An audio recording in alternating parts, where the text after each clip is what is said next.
Well, the first thing you do is ascertain what are the laws governing question asking. All right? You have what they call rules, regulations, policies. I call them laws. Yeah. You either have a law that's for asking questions or a law that's against asking questions.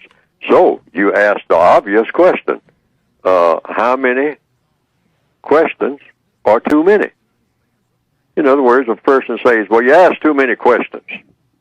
And you say, well, sir, can I ask one more question?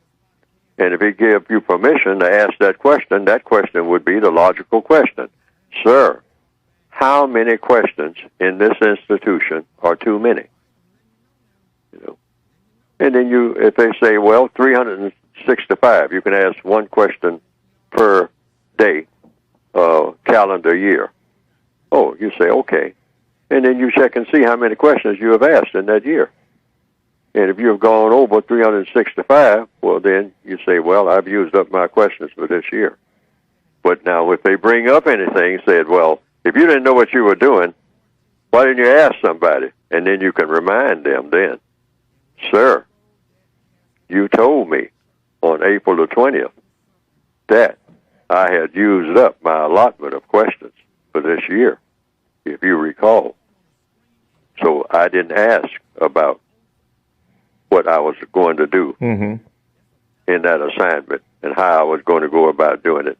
I just went about doing it the best way that I could without asking anybody anything. And then let them take it from there. See, in other words, when you go on a job, you go on the job saying, I will do what I'm told to do.